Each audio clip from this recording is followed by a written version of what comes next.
She laughed when I told her I loved her. Not because it was funny, because she thought I was joking. But I wasn't. And by the time she realized the truth, it was too late. She laughed. Right after I told her I loved her, really loved her. I stood there, heart pounding, hands shaking, and she laughed like it was the punchline of a joke. But it wasn't. It was the moment everything changed. The wedding was 3 weeks away. Hers, not mine. And what happened next? Let's just say no one saw it coming. Would you still walk her down the aisle after that? Let me rewind. My name's Nate Carter. I'm 26, from Portland, and I've been in love with my best friend for 7 years. Her name's Jenna Monroe. She has the kind of energy that hijacks a room, big laugh, bigger eyes, and a smile that convinced you the worst days could be survived. We met sophomore year of college in a philosophy class neither of us belonged in. She wore a hoodie with holes in the sleeves. I corrected her misquote of Nietzsche. She threw a pin at my head. We've been inseparable ever since. Everyone always asked if we were a couple. Waiters, coworkers, even her grandmother, who once slipped me a ring and whispered, "Just in case you come to your senses." Jenna would just laugh and say, "Nah, we're besties. That's all." And I'd smile like that didn't sting. But the truth was, I loved her. Not the light, easy kind of love. The all-consuming, rewrite your whole life kind.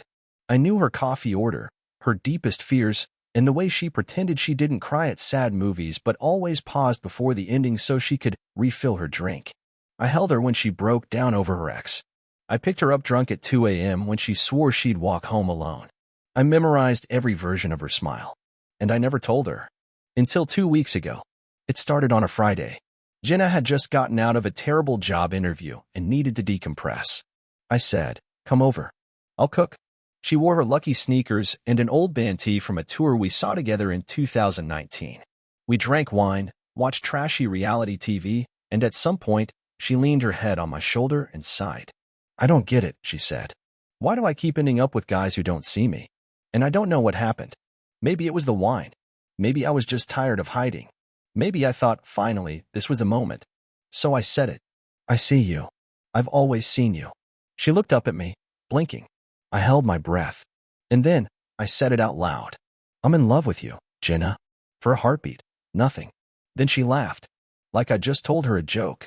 Like I couldn't possibly mean it. "Oh my God," she said. "That's hilarious. You almost got me. You." She stopped when she saw my face.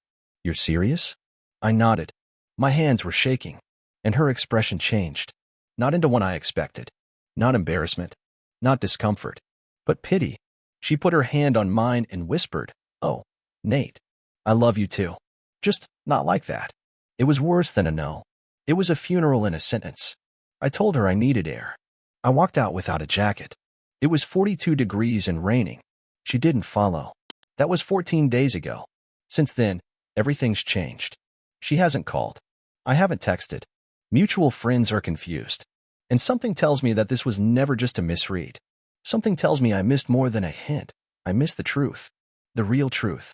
Because 2 nights ago, I found something in Jenna's apartment that made me question if this was ever friendship at all. And if I'm right, then I've been played in a way I never saw coming. Red triangle pointed down. What do you think really happened that night? Should I have walked away sooner? Or did I just open the first door in a much darker hallway? The worst part about heartbreak? It doesn't wait. It doesn't knock politely or show up with a warning. It just walks in, wrecks everything, and leaves you gasping in the wreckage. After that night, I ghosted. Not just Jenna, everyone. Friends, family, even my coworkers noticed. My boss, who once joked I had the emotional range of a teaspoon, actually asked if I was okay. I wasn't. I lied. I said I had the flu. For the record, heartbreak feels a lot like the flu. Sweaty, shaky, sleepless. Only difference is, Tylenol can't fix this. I tried to move on. I really did. But after a week of ignoring every text Jenna sent, just 2, both some version of "Can we talk?" I cracked. Not to talk. I wasn't ready for that. I just wanted to feel close to her again. Like an addict sniffing an old jacket sleeve. So I did the stupidest thing imaginable. I let myself into her place. It's not as dramatic as it sounds. I still had the spare key. She gave it to me 2 years ago when she was dating some jerk named Kyle who always forgot to feed her cat when she traveled. The key had stayed on my ring since. Just in case. And that morning, just in case, became an excuse I clung to like a life raft. I told myself I'd just grab my hoodie, the one I left on her couch the week before everything shattered. Maybe smell her vanilla candles. Nothing weird. I just needed closure, or something that looked like it. Her apartment smelled like eucalyptus and betrayal. I moved slow, like touching memories might set off alarms. The hoodie was still on the couch, exactly where I left it. I should have walked out right then, but I didn't. Because on the coffee table was a stack of mail and tucked beneath a magazine, a photo I wasn't supposed to see. It was old, maybe 3 years back. A Polaroid. Jenna in a sparkly dress. But it wasn't the dress that stopped me. It was the man beside her. Not me. Someone else. Tall. Tan. Hand on her waist like he owned the air around her. And she wasn't just smiling. She was beaming. Like light was pouring out of her. Like she was looking at the love of her life. I didn't recognize him, but I recognized the emotion. And scribbled in Jenna's handwriting at the bottom of the photo were the words, "For when I forget who actually loved me first." What the hell did that mean? I flipped the photo over. On the back, a phone number. Local. No name. Now I was spiraling. Who was he? Why was this hidden under junk mail like it didn't matter? And why the hell did she say he loved her first? Because if she meant me, she sure had a messed up way of showing it. I pocketed the photo. I know. Bad move. I should have left it. But I had to know. Had to follow the thread. If this guy was from the past, fine. But if he was from the now, if he was part of the reason she laughed when I confessed, I needed to know. The number buzzed in my head all the way home. I didn't call that night. I barely slept. The next morning, I Googled it. It wasn't a personal line. It was registered to a photography studio. And that's when things got weird. Because when I clicked the studio's site, the first face I saw was mine. Dead center in a gallery titled, Unrequited. A photo I didn't remember posing for. Me, standing outside a diner. Hoodie. Head down. Heartbroken. The date on the photo? Last week. Before I said a single word to Jenna. Red triangle pointed down. Why was I part of an art exhibit titled, Unrequited, before I even confessed? Was this a setup from the start? I didn't breathe for a full 10 seconds. The photo on that gallery page, my photo, wasn't just some candid snapshot. It was artfully composed. Framed perfectly. Lit like a storm was rolling in behind me. I was wearing the same hoodie I'd left at Jenna's. The same one I picked up yesterday, still crumpled on her couch like nothing had changed. But this photo? This photo had changed everything. The caption read, Subject 5, the moment before impact. Still unaware. Still hopeful. Still wrong. Still wrong? I slammed my laptop shut. My heart felt like it was trying to outrun something I hadn't caught up to yet. I paced. I cursed. I opened the site again. There were 6 subjects in the series. All unknowing people. All caught in quiet moments of heartbreak. Coffee shops. Park benches. Airport terminals. Every one of them looked completely ordinary, except for the captions. The captions knew too much. One woman said, she thought he was just late. He wasn't. Another. He deleted the messages, but not the guilt. And mine? Mine sounded like a freaking prophecy. Still unaware. Still hopeful. Still wrong. Who took these? Why was I one of them? And then it hit me. The handwriting on the back of that Polaroid. The number. Jenna's note. For when I forget who actually loved me first. What if she didn't write that about me? What if she didn't even write it? I called the number. My fingers were shaking. A woman answered. Calm. Measured. Redline Studio. Hi. I think I'm in one of your photos. There was a pause. Then, Subject 5. I felt cold all over. How do you know that? Another pause. Then the sound of a chair scraping back. You're not supposed to call this number. Then why is it on the back of a photo in my best friend's apartment? Silence. Then a whisper, low and deliberate. You weren't supposed to find that. What is this? I asked, voice cracking. What the hell is going on? I can't talk, she said quickly. But if you want answers, come to the gallery. Tonight. 8 p.m. Don't bring anyone. Don't tell anyone you're coming. The line went dead. I stared at my phone like it had just burned me. Was this a prank? A game? Some messed up art project Jenna was part of? Why was my heartbreak curated like an exhibit? I couldn't stop myself. I had to know. At 7:45 p.m., I was parked outside a converted warehouse downtown. The lights were low. A red neon sign buzzed above the entrance, unrequited. Inside, the air was cool and smelled faintly of varnish and cold concrete. The space was dim except for spotlights over 6 massive prints, each subject blown up to 6 feet tall. And there I was, right in the center. Subject 5. People wandered past, wine glasses in hand, murmuring phrases like raw vulnerability and tragic intimacy. I stood frozen, watching strangers study me like a broken mirror. Then someone touched my arm. I turned. Jenna. Her hair was pinned up, lips painted dark. She looked stunning. And guilty. You weren't supposed to come, she said softly. I'm in a freaking art show, Jenna. I know. I didn't mean for you to find it. Did you take this photo? She hesitated, then nodded. I submitted you anonymously. I never thought they'd actually. You used me. No. Her eyes brimmed with something between shame and panic. God, I didn't know you were going to say what you said. I didn't know you felt that way. You laughed, Jenna. Because I thought you were joking. And because I panicked. I'd already submitted the photo. It was already here. And the caption? She looked at me, eyes full of something I couldn't read. I didn't write the captions. The curator did. She said she could sense the story behind each one. I took a step back. Everything felt surreal. The lights. The whispers. The blown-up portrait of my own heartbreak staring me down from a wall. But you let it happen, I said quietly. I didn't know how to tell you. You told everyone else. The silence between us stretched, suffocating. Then she whispered, you don't understand. This exhibit isn't just art. It's something else. What does that mean? But she was already walking away, disappearing into the crowd. I turned back to my photo. And that's when I noticed it. A small white envelope taped to the frame. It hadn't been there before. I pulled it off, opened it, and read the note inside. He knows now. Adjust subject 5. Initiate stage 2. Red triangle pointed down. What the hell was stage 2? And why did I feel like I wasn't in control of my own story anymore? The lights above my portrait flickered. Not like a glitch. Like a cue. A ripple passed through the gallery. People didn't seem to notice, at least, not the ones sipping wine and chatting about emotional landscapes. But I did. I stepped back from the photograph. My breath clouded in the suddenly cold air. Someone had cranked the AC, right? Then the speakers crackled overhead, and a voice, low, sultry, unfamiliar, spoke. Subject 5 has been activated. Observe the shift. Witness the turn. No one looked up. Was I the only one hearing this? I spun around, heart hammering. That's when I saw her again, the woman from the phone call. Short hair, black turtleneck, standing by the far wall. She gave me a slow nod, then turned and slipped through a black velvet curtain behind the exhibit. I followed. Beyond the curtain, a hallway. Exposed brick. Industrial lights overhead. Empty except for the hum of something electric. Halfway down, I found a door. Unmarked. Slightly ajar. I pushed it open. Inside was a dark room, lit only by a wall of monitors, each showing grainy, black and white footage.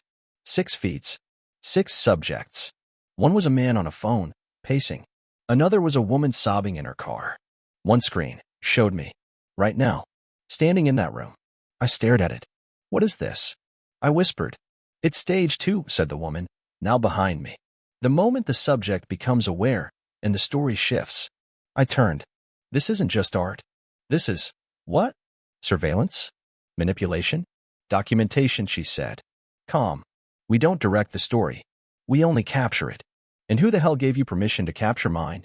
She tilted her head. You did. When you confessed. I laughed bitterly. To Jenna. Not to a gallery of strangers. She stepped closer. Her eyes were pale, almost silver. The moment you said the words, they became part of a larger pattern. You're not the only one. All 6 subjects were chosen because their truths cracked the surface. That's when it gets interesting. My pulse thudded in my ears. Is Jenna part of this? I asked. Is this some elaborate experiment? She's adjacent, the woman said carefully. But she didn't design it. That was someone else. Someone who's been watching you long before the photo. Why? I asked. Why me? She smiled, just a fraction. Because heartbreak is pure. It distills people. Shows what they are underneath. You? You were the most volatile. I couldn't breathe. I turned back to the monitors. My feed now zoomed in, my face pale, confused, terrified. How does this end? I asked. What's stage 3? But the woman only said, you'll know when it starts. Red triangle pointed down. I left the gallery in a daze. Outside, the city felt off. Too quiet. The cars too slow. A couple walked past, hand in hand, whispering. But as they passed under a street lamp, I realized I'd seen them before. In one of the other portraits. Subject 2 and Subject 4.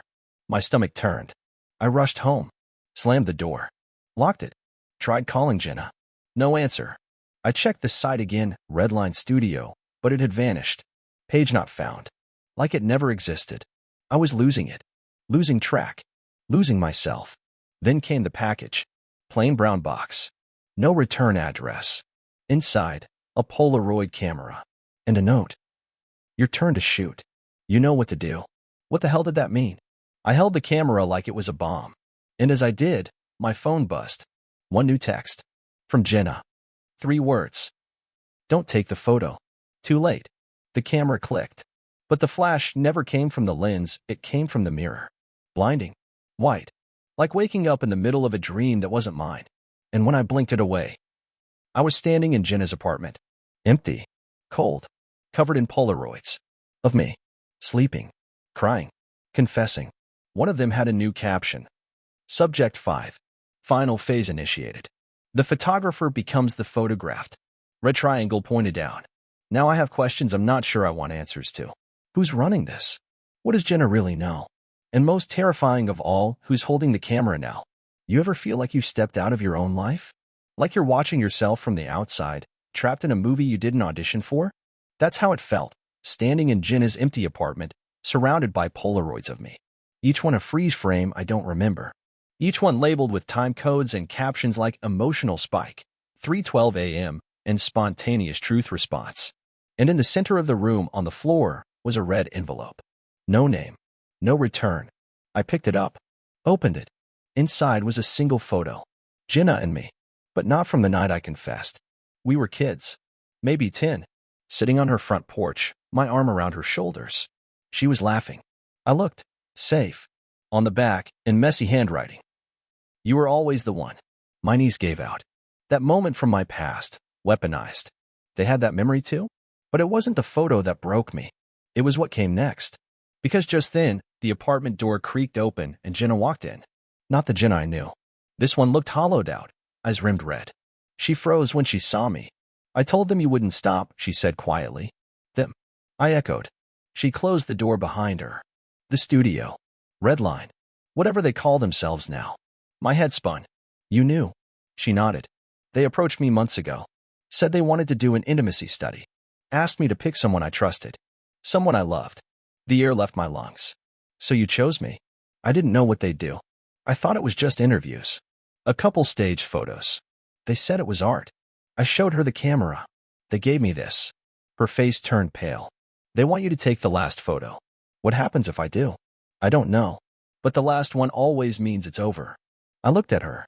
And something in me snapped. They humiliated me. Used my feelings. My memories. My heartbreak. You let them. She stepped forward, trembling. I didn't know they'd twisted. They said you'd be protected, blurred, anonymous. But when you showed up at the gallery, I laughed bitterly. And what? You couldn't tell me the truth? Even then? I thought I could fix it, she whispered. I thought if I played along, I could stop it from going further. But now we're both in it, I said. A game we didn't make. A narrative we didn't write. Jenna dropped her bag. It thudded against the floor. Then let's break it. I stared. What? Take the photo, she said. But don't give it to them. Let's see what happens when the subject takes back the story. We drove 3 hours out of the city that night. To an old cabin her family used to rent in the summers. No reception. No surveillance. No cameras, at least, not that we knew. There, we burned every Polaroid. Every photo of me, every note, every time-stamped caption. We didn't talk much. We didn't need to. At sunrise, I loaded the final sheet of film into the camera. Jenna stood on the porch. Eyes closed. Hair wind-whipped. I snapped the photo. The image developed slowly. Her, with a tear rolling down her cheek. Not fear. Not guilt. Relief.